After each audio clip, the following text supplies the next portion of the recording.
প্ৰথম প্ৰশ্নটি বৰণি মাৰি কি ক'ত ব্যৱহাৰ কৰা হয় প্ৰশ্নটি আহিছে অজিত গগৈ ছাৰৰ পৰা উত্তৰটি হৈছে বৰণি মাৰি আমি ঢেঁকীত ব্যৱহাৰ কৰোঁ আমি যেতিয়া ঢেঁকী দি থাকোঁ খুবলিলৈ সামগ্ৰীখিনি আগবঢ়াই দিবৰ কাৰণে বৰণি মাৰি ব্যৱহাৰ কৰা হয়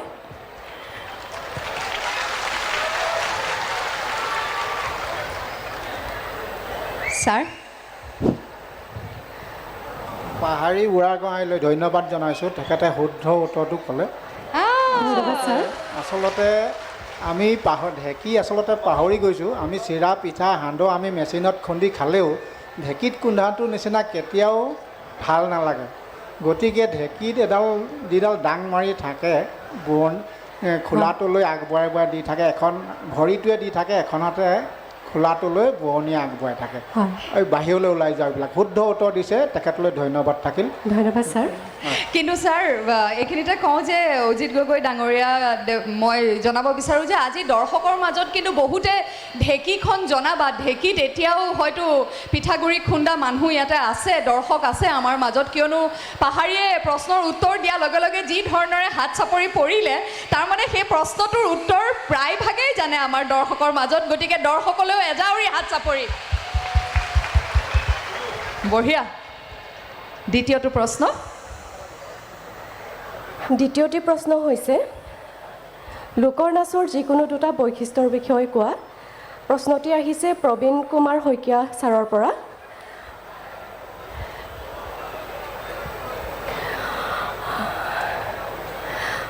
লোকনৃত্যৰ বৈশিষ্ট্য প্ৰথমটি বৈশিষ্ট্য ই প্ৰকৃতিৰমূলক হয় আৰু দ্বিতীয়টি লোকনাচত মনৰ ভাৱ প্ৰকাশ কৰাও হয়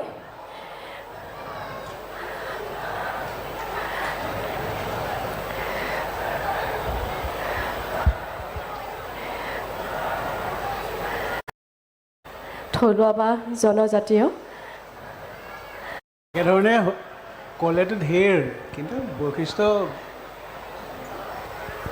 নিৰ্দিষ্ট কিছুমান সংজ্ঞা আছে যেনে ধৰক লোকনাচ বৃত্তাকাৰে নাচে এইটো এটা প্ৰথম বৈশিষ্ট্য যদিও আমি মঞ্চত নাচোঁ কিন্তু লোকনাচৰ বৈশিষ্ট্যটো সি বৃত্তাকাৰে নাচিবই লাগিব বৃত্তাকাৰ হ'বই লাগিব সেইটো এটা বৈশিষ্ট্য হয় ই পৰম্পৰাগত হ'বই লাগিব হয় ই কোনো এটা জনগোষ্ঠীৰ হ'বই লাগিব এইবোৰহে বৈশিষ্ট্য বাকী আমি নেচাৰৰ মানে প্ৰকৃতিৰ লগত কথা কওঁ সেইবোৰ এটা বেলেগ গতিকে সেই তেনেধৰণৰ কথাটোৰ কাৰণেহে মই আচলতে সুধিছোঁ কুৱেশ্যনটো আৰু ধৰা এই আমি নৃত্য বুলি নকওঁ নাচ বুলি কওঁ আৰু লোকনাচত মুদ্ৰা নাথাকে ভংগীমা থাকে গতিকে সেইবিলাকে একোটা বৈশিষ্ট্য হা ওচৰে পাজৰে গৈছেগৈ আৰু হয় ধন্যবাদ ছাৰ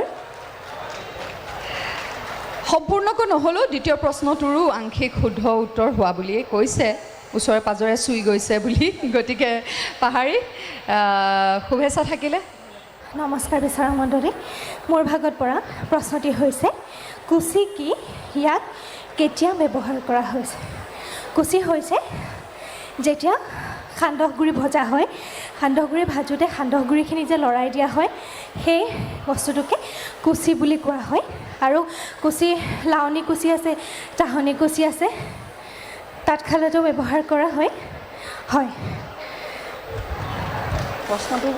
প্ৰশ্নটো আমাৰ আহিছিলে আমাৰ শ্ৰদ্ধাৰ বিচাৰক ঢোলৰ ওজা অজিত গগৈদেৱৰ প্ৰশ্নটো আহিছিলে অজিত গগৈ ডাঙৰীয়া ছাৰৰ পৰা আহিছিলে নিজুমা কাকতিলৈ ধন্যবাদ জনাইছোঁ হয় ধন্যবাদ আমি আচলতে ইমান দেৰিকৈ নাচে আৰু ঘামি জামি যায় ভাগৰো লাগে সেইকাৰণে আমি একেবাৰে সাধাৰণ প্ৰশ্নবোৰ দিছোঁ ঘৰত ব্যৱহাৰ কৰা বস্তুখিনি পাহৰি গৈছে নেকি বৰ্তমান বুলি আৰু ৰাইজে কিছুমানে সঁচাকৈ পাহৰি গৈছে কুচি বুলি ক'লে অলপমান চিন্তা কৰিবলগীয়া হয় আচলতে অকল সান্দহ নহয়, মুড়ি হয়, মানে আখৈ, যিসকল জলপান খাওঁ আমি মুড়ি, জলপানখিনি আখৈ ভাজিবৰ কাৰণে আদি আমাৰ যিবোৰ ঘৰতে বনোৱা হয়, হয়। কেৰাহীত লৰাই থকা লৰাই যায়, থকা সেইটো হুঁচি।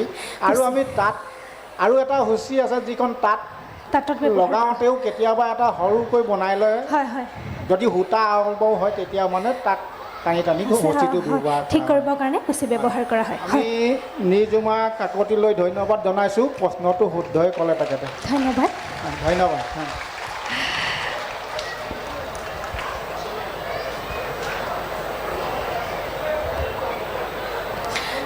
এটি খৰা যোজনা গোৱা। প্ৰশ্নটি আগবঢ়াইছিলে প্ৰবীণ কুমাৰ শইকীয়া ছাৰে।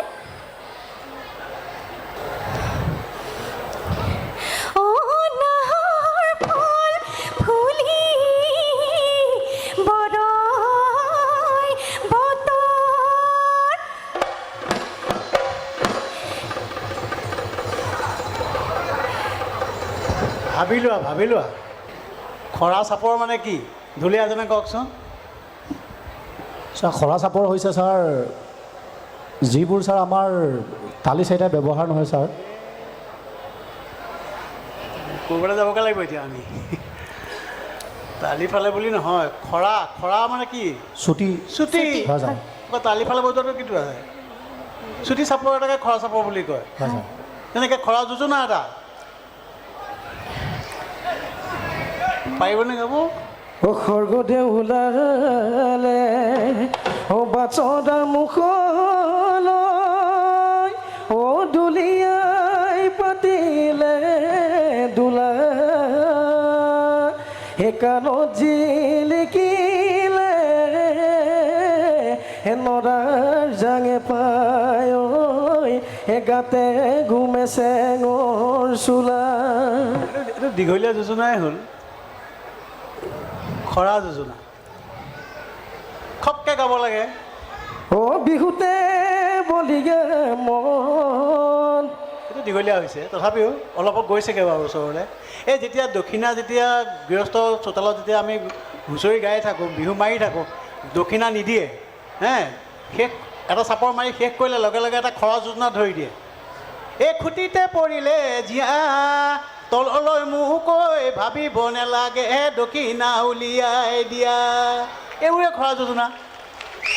খৰা শব্দটো কি? এই হাঁহৰ দীঘলীয়া কৰি দীঘলীয়া কৰিলে চাৰিশাৰী যোজনা হ'লে। খৰা যোজনাবোৰ সৰ্বসাধাৰণতে তিনিশৰীয়া হয়। খৰা যোজনাবিলাক সৰ্বসাধাৰণতে তিনিশৰীয়া হয়, গম পাইছেনে? শিকি ল'বচোন দুটা চাৰিটা। এই 15 মিনিট বিহুৰ ভিতৰত যদি এটা খৰা যোজনা গাই এটা খৰা চাপৰো মাৰি দিয়ে নহয়, কেনেকুৱা সুন্দৰ হ'ব। এতিয়া ঢোলৰ চাপৰত নাচ দি থোৱা আছে, 10 নম্বৰ দিয়া আছে। তেনেধৰণৰ চাপৰ হোৱাই নাই কিন্তু, গম পাইছেনে? ছগৰাকী বিহুৱতীয়ে নাছিলে, এই 10 নম্বৰ দিব পৰাকৈ কিন্তু ঢোলত চাপৰ কোনো দলে বজোৱা নাই। আমাক নম্বৰ দিবলৈ দিছে, কিন্তু জেগাই নাই এতিয়া। তেনেকুৱাবিলাক বস্তু সোমোৱাব লাগে। সময় বহুত নহয়, 15 মিনিট সময় বহুত।